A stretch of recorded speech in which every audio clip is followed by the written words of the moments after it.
नमस्कार प्यारे बच्चों, छात्र छात्राओं, स्वागत है आपका एसआर फिजिक्स एजुकेशन के अंदर। सीनियर क्लास वालों की जो एग्ज़ाम है वह स्टार्ट हो गई है। इंग्लिश की एग्ज़ाम आज लग गई है। वह जो नेक्स्ट लगने वाली जो एग्ज़ाम है वो है भौतिक विज्ञान अर्थात फिजिक्स की एग्ज़ाम लगेगी। तो हम आज देख भौतिक विज्ञान की एग्ज़ाम के अंदर जो आने वाले मुख्य जो क्वेश्चन है वो हम देखेंगे आज। बहुत ही इंपॉर्टेंट क्वेश्चन है, सभी क्वेश्चन है, ज़्यादा नहीं बताऊँगा, इतने 30-40 क्वेश्चन बताऊँगा। शुरू करते हैं। अब हम देखिए नंबर 1 जो क्वेश्चन है वो देखिए, एक बंद पृष्ठ के अंदर n द्विध्रुव रखते हैं तो पृष्ठ से निर्गत कुल विद्युत फ्लक्स का मान क्या होगा। अर्थात पृष्ठ के अंदर हमें ज्ञात करना है विद्युत फ्लक्स का मान क्या होगा। तो आपको पता है, शून्य होगा, ये आ सकता है एग्जाम में, बहुत बहुत इंपॉर्टेंट है। दूसरा देखिए, विद्युत वाहक बल का मात्रक क्या है। विद्युत वाहक जो बल है उसका मात्रक क्या होगा, तो आपको पता है वोल्ट होता है। तो ये भी इंपॉर्टेंट क्वेश्चन है, ये सारे बता रहा हूँ, सभी इंपॉर्टेंट क्वेश्चन है ये। नंबर 3 देखिए, प्रत्यावर्ती धारा परिपथ में धारा का वर्ग माध्य मूल मान √2a है तो इसका शिखर मान क्या होगा। ये भी इंपॉर्टेंट है, ध्यान रखना। धारा का वर्ग माध्य मूल मान है √2a है तो इसका शिखर मान पूछ सकता है। चौथा क्वेश्चन देखेंगे, यदि सरल सूक्ष्मदर्शी में प्रतिबिंब अनंत पर बनता है तो आवर्धन यानी m का मान यानी आवर्धन का सूत्र क्या होगा। ये ध्यान रखना, हर बार एग्जाम के अंदर ये पूछा जाता है, आवर्धन का सूत्र ये याद रखना है हमें। फोटोन के संवेग का सूत्र लिखिए। फोटोन जो होती है उसके संवेग का हमें सूत्र पूछ सकते हैं। क्वेश्चन नंबर 6, हाइड्रोजन स्पेक्ट्रम के पराबैंगनी क्षेत्र में पाई जाने वाली श्रेणी कौन सी है। कि हाइड्रोजन स्पेक्ट्रम का जो पराबैंगनी क्षेत्र है उसमें पाई जाने वाली श्रेणी कौन सी है। ये बहुत ही इंपॉर्टेंट क्वेश्चन है, मोस्ट क्वेश्चन है, ये ध्यान रखना। सभी का जो है स्क्रीनशॉट लेकर के भी आप रख लेना। 7वां देखिए क्वेश्चन, बिंदु आवेश के समविभव पृष्ठ का चित्र बनाइए। बिंदु आवेश का जो समविभव पृष्ठ है उसका क्या बनाना है, चित्र बनाना है। ये भी इंपॉर्टेंट क्वेश्चन है। नंबर 8 देखिए, आप इसमें सेल के आंतरिक प्रतिरोध की परिभाषा लिखिए। सेल का जो आंतरिक जो प्रतिरोध है उसकी परिभाषा लिखनी होती है, उसकी जो डेफिनेशन है वो बतानी है। 9वां देखिए, लेंज का नियम इस पर आधारित है। अर्थात ये ध्यान रखना कि लेंज का जो नियम है वो लिखना भी है, उसी के साथ में ये इस पर आधारित है। तो आपको ये ज्ञात होगा, यह जो है ऊर्जा संरक्षण का जो नियम है उसके ऊपर आधारित है। ये जो बातें हमें याद होनी चाहिए, छोटी छोटी बातें बहुत इंपॉर्टेंट है, एग्जाम में आएगी 1-1 नंबर की। नंबर 10 है, कला शब्द स्रोत किसे कहते हैं। इंपॉर्टेंट क्वेश्चन है, ध्यान रखना। 11वां क्वेश्चन है, विद्युत फ्लक्स का एसआई मात्रक क्या होता है। विद्युत फ्लक्स का एसआई मात्रक क्या होता है। विद्युत फ्लक्स का एसआई मात्रक जो है बार बार एग्जाम के अंदर पूछते हैं, बहुत इंपॉर्टेंट क्वेश्चन है। देखेंगे क्वेश्चन नंबर 13 है, भंवर धाराओं के उपयोग लिखिए। बहुत इंपॉर्टेंट क्वेश्चन है, ध्यान रखना। भंवर धाराओं के उपयोग लिखिए।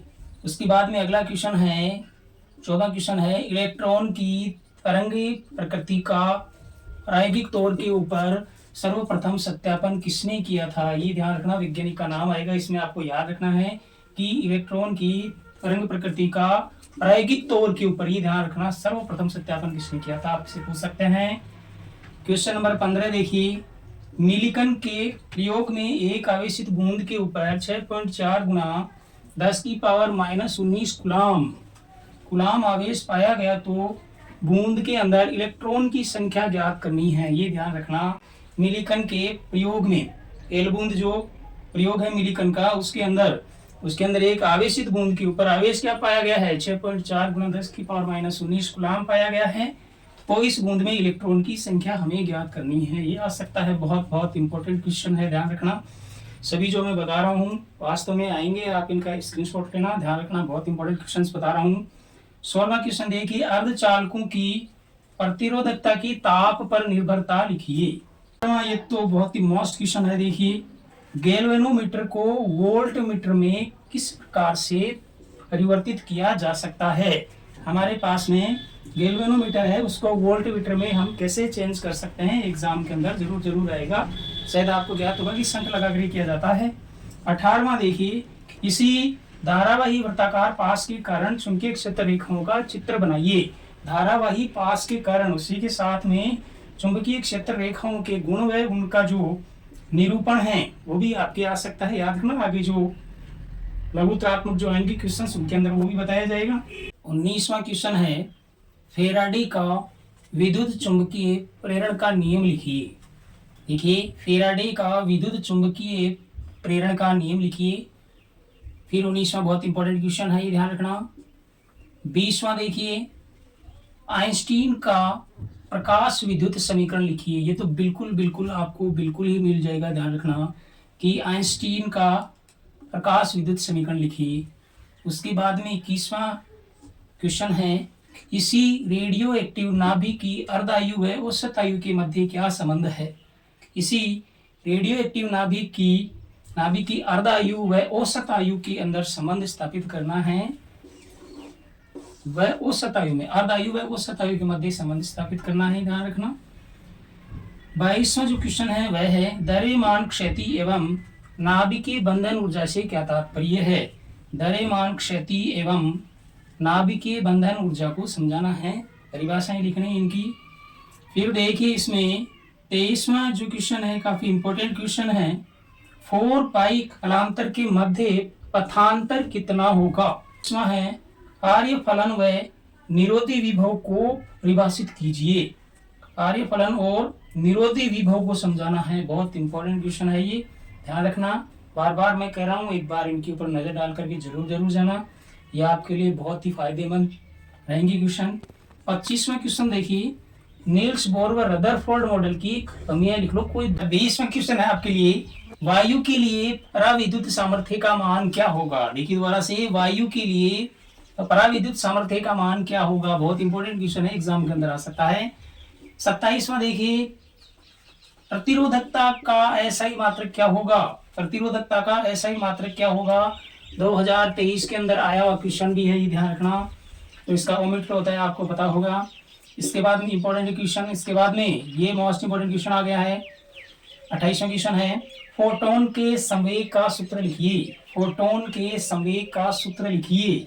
इसके बाद में 29वां है क्वेश्चन, फ्रेनेल दूरी प्रकाश का तरंगदैर्घ्य लैम्डा व द्वारक की साइज में संबंध स्थापित कीजिए। फ्रेनेल दूरी डी में, प्रकाश का तरंगदैर्घ्य लैम्डा में, और द्वारक की जो साइज है उसके। उसके बाद में लास्ट क्वेश्चन है, अति उत्तरात्मक जो क्वेश्चंस है वो कंप्लीट हो चुके हैं। ये एक 2-3 लाइन की क्वेश्चन है, वैसे तो इन्हीं में से आ सकते हैं, वह उसी के साथ में जो है रिक्त स्थान भी आ सकते हैं, तो ये जरूर याद करेंगे हम। लास्ट क्वेश्चन है, देखिए बहुत इंपोर्टेंट क्वेश्चन है, संघट प्राचल के अधिकतम मान के लिए एल्फा कण का प्रकीर्णन कोण कितना होगा, क्या होगा। 30 क्वेश्चन मैंने आपको बताए हैं, अति उत्तरात्मक, ज्यादा इतना लंबा चौड़ा नहीं बताया आपके लिए, शॉर्ट में काम किया है, अर्थात आपके बहुत उपयोगी हैं। लघु व दीर्घ उत्तरात्मक क्वेश्चंस, लघु को और दीर्घ को मैंने साथ ही ले लिया है। ईश्वर की दया से, भगवान की दया से, माता जो सरस्वती है उसकी दया से बिल्कुल आपको जो 70% जो पेपर है इसी में से ही मिल जाएगा। स्क्रीनशॉट लेते रहना, अपने पास में रखना, और जब लग जाए पेपर तो उसे मिलान करना, जरूर मिलान करें। देखिए इसमें लघु उत्तरात्मक में हम देखेंगे क्वेश्चन नंबर जो 1 है वह है, समस्थानिक व समभारी को उदाहरण सहित समझाइए। समस्थानिक क्या होते हैं, इनके उदाहरण आपको याद करने हैं। समभारी क्या होते हैं, इनके उदाहरण आपको याद करके यहाँ पर समझाने हैं, लिखने हैं। दूसरा देखिए इंपॉर्टेंट क्वेश्चन है, बहुत इंपॉर्टेंट आता है बार एग्जाम में, लेंस मेकर सूत्र व्युत्पन्न कीजिए। लेंस मेकर जो सूत्र है उसको आपको व्युत्पन्न करना है, बहुत इंपॉर्टेंट क्वेश्चन है। क्वेश्चन नंबर 3 देखिए, पूर्ण आंतरिक परावर्तन को समझाते हुए, पूर्ण आंतरिक परावर्तन को समझाना है, उसके बाद में इसके उदाहरण, पूर्ण आंतरिक परावर्तन के जो उदाहरण है उनके बारे में जरूर जो बहुविकल्पी क्वेश्चन है उनमें से भी आ सकता है, ये ध्यान रखना। जैसे हीरे का चमकना है, रेगिस्तान में दूर से जल का दिखाई देना है, तो ये सारे क्या हैं, अर्घमरीचि का है, तो ये सारे क्या है, पूर्ण आंतरिक परावर्तन के उदाहरण है, आपको याद रखना है ये। चौथा क्वेश्चन हम देखेंगे, पीएन संधि डायोड के अग्र दिशिक बॉयस व पश्च दिशिक बॉयस से आप क्या समझते हैं, से क्या तात्पर्य है, आपको समझाना है, इंपॉर्टेंट क्वेश्चन है। फिर एक मोस्ट इंपॉर्टेंट क्वेश्चन आ चुका है, प्रकाश विद्युत प्रभाव इसे कहते हैं। जरूर आप नोट कर लो अपनी कॉपी के अंदर, जरूर इससे संबंधित या ये क्वेश्चन जरूर मिलेगा, ये ध्यान रखना। धारा व आपतित तीव्रता के मध्य आरेख बनाइए। प्रकाश विद्युत प्रभाव क्या है, किसे कहते हैं, और इसके बीच में जो है जो आपको आरेख बनाना है, बहुत इंपॉर्टेंट क्वेश्चन है। क्वेश्चन नंबर 6 देखेंगे, नाभिकीय संलयन व विखंडन को समझाइए। नाभिकीय संलयन व विखंडन को समझाइए, इनको उदाहरण सहित आपको समझाना है। फिर सातवां देखिए, काफी इंपॉर्टेंट क्वेश्चन है, ध्यान दीजिए कि एल लंबाई की एक चालक छड़ समरूप चुंबकीय क्षेत्र बी के लंबवत एक नियत कोणीय वेग ओमेगा से घूर्णन कर रही है, तो छड़ के सिरों पर प्रेरित विद्युत वाहक बल का व्यंजक प्राप्त कीजिए। वापस दोबारा से देखिए, एल लंबाई की एक चालक छड़ समरूप चुंबकीय क्षेत्र के लंबवत नियत कोणीय वेग ओमेगा से क्या कर रही है, घूर्णन कर रही है, तो उस समय जो छड़ है उसके सिरों पर प्रेरित विद्युत वाहक बल का व्यंजक प्राप्त कीजिए या ज्ञात कीजिए। बहुत इंपॉर्टेंट क्वेश्चन है, आता है 3-4 नंबर का। इसके बाद में 8वां क्वेश्चन है, प्रत्यावर्ती धारा जनित्र को चित्र सहित समझाते हुए औसत शक्ति का व्यंजक प्राप्त कीजिए। प्रत्यावर्ती धारा जनित्र को समझाना है, चित्र सहित समझाना है। 9वां क्वेश्चन देखिए, निम्न को समझाइए लेंस क्षमता क्या है। छोटे छोटे 1-2 लाइन के हैं। लेंस क्षमता है, विभेदन क्षमता है, देहली आवर्ती क्या है, ये ध्यान दीजिए, इनको समझाना है। उसके बाद में ये काफी इंपॉर्टेंट क्वेश्चन आता है, बार बार आता है ये। क्वेश्चन नंबर 10 है, संयुक्त सूक्ष्मदर्शी का किरण आरेख बनाते हुए आवर्धन सूत्र को स्थापित कीजिए। संयुक्त जो सूक्ष्मदर्शी है उसका हमें क्या बनाना है, किरण आरेख बनाते हुए आवर्धन का सूत्र सत्यापन करना है। 11वां क्वेश्चन हम देखेंगे, हाइड्रोजन स्पेक्ट्रम की पास्टन की न्यूनतम तरंगदैर्ध्य का मान ज्ञात कीजिए। पास्टन की जो न्यूनतम तरंगदैर्ध्य जो लैम्डा है उसका हमें मान ज्ञात करना है। उसके बाद में 12वां क्वेश्चन देखिए, ऊर्जा बैंड के आधार पर चालक, कुचालक और अर्धचालक में अंतर स्पष्ट करना है। इंपॉर्टेंट क्वेश्चन है और सरल भी है, याद भी होने वाला है, आराम से 2-4 लाइन का क्वेश्चन है, बहुत ही शानदार क्वेश्चन है। उसके बाद में 13वां देखिए, पीएन संधि डायोड का अभिलाक्षणिक वक्र बनाइए। जरूर आप नोट कर लेना, ये तो आएगा 2 नंबर का, जरूर आएगा, ध्यान रखना। पीएन संधि डायोड का अभिलाक्षणिक वक्र बनाना है आपको।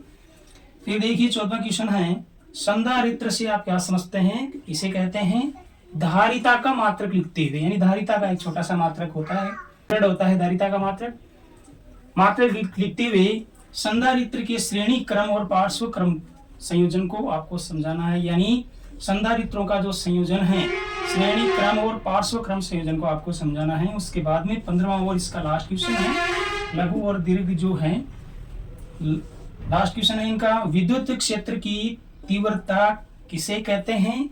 विद्युत द्विध्रुव के कारण अक्षीय रेखा पर स्थित किसी बिंदु पर विद्युत क्षेत्र की तीव्रता का सूत्र व्युत्पन्न कीजिए। क्वेश्चन को दोबारा से सुनिए, विद्युत द्विध्रुव के कारण अक्षीय रेखा पर स्थित, ध्यान रखना, अक्षीय रेखा पर स्थित किसी बिंदु पर विद्युत क्षेत्र की तीव्रता का सूत्र व्युत्पन्न करना है। फिर हम देखेंगे अति दीर्घ जो क्वेश्चन है, उनके अंदर पहला जो क्वेश्चन हम देखेंगे बहुत इंपॉर्टेंट क्वेश्चन है। देखिए, एम्पियर के नियम को गणितीय रूप में लिखते हुए, एम्पियर का जो नियम है उसको लिखना है गणितीय रूप में लिखते हुए, एक आवेशित कण समान चुंबकीय क्षेत्र में थीटा कोण बनाते हुए गतिमान है, तो इसके लिए आवर्तकाल ज्ञात करना है और चूड़ी अंतराल के लिए सूत्र व्युत्पन्न करना है। अर्थात एम्पियर नियम के गणितीय रूप को समझाते हुए आवेशित जो कण एक समान चुंबकीय क्षेत्र में थीटा कोण बनाते हुए गतिमान है, वो इसके लिए आवर्तकाल और चूड़ी अंतराल का जो है सूत्र व्युत्पन्न करना है। ध्यान रखना, एम्पियर नियम बहुत ही शानदार पढ़ करके जाना। इसके बाद में अथवा में आ सकता है, इसमें बायो सावर्ट का नियम लिखिए या समझाते हुए, बायो सावर्ट के नियम को समझाते हुए इसी धारावाही वृत्ताकार कुंडली के अक्ष पर स्थित बिंदु पर चुंबकीय क्षेत्र की तीव्रता का सूत्र व्युत्पन्न कीजिए। देखिए दोबारा से देखिए, बायो सावर्ट नियम को समझाते हुए, यानी बायो सावर्ट नियम को समझाना है, किसी धारावाही वृत्ताकार कुंडली के अक्ष पर स्थित बिंदु पर, कुंडली का जो अक्ष है उसके ऊपर स्थित बिंदु पर चुंबकीय क्षेत्र की तीव्रता का सूत्र व्युत्पन्न करना है। ये बहुत इंपॉर्टेंट क्वेश्चन है, ध्यान रखना, बड़े क्वेश्चन है, 4-5 नंबर के आएंगे। देखेंगे दूसरा क्वेश्चन, कूलॉम नियम को समझाते हुए दो आवेशित कणों के मध्य लगने वाले बल के सूत्र को स्थापित कीजिए।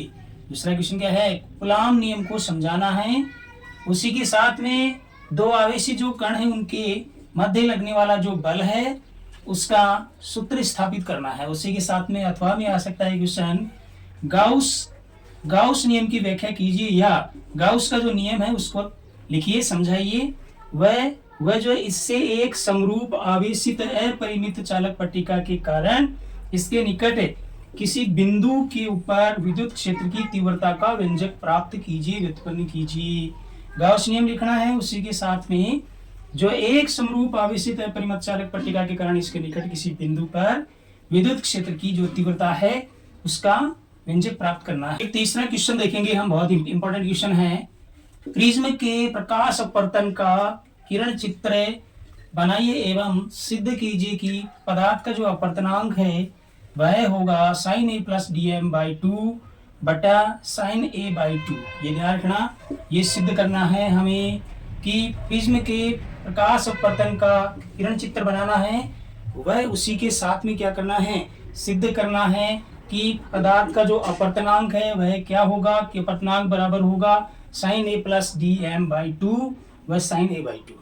फिर यदि अथवा में हम देखते हैं इसमें तो आ सकता है क्वेश्चन, प्रकाश के व्यतिकरण के लिए आवश्यक शर्तें लिखिए। प्रकाश का जो व्यतिकरण है उसके लिए हमें जो है आवश्यक शर्तें लिखनी है।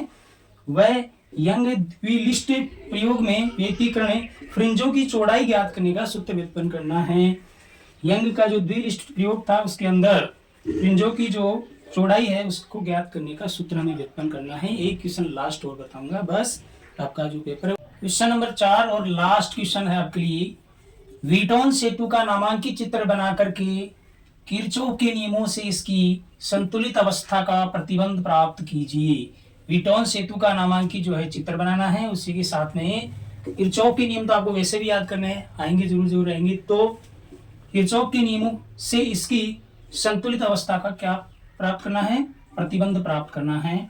यदि अथवा में इसके देखें हम तो प्रकाश के विवर्तन को समझाते हुए हाइगेंस के तरंग सिद्धांत के आधार पर प्रकाश के जो अपवर्तन नियम है उनकी व्याख्या करनी है।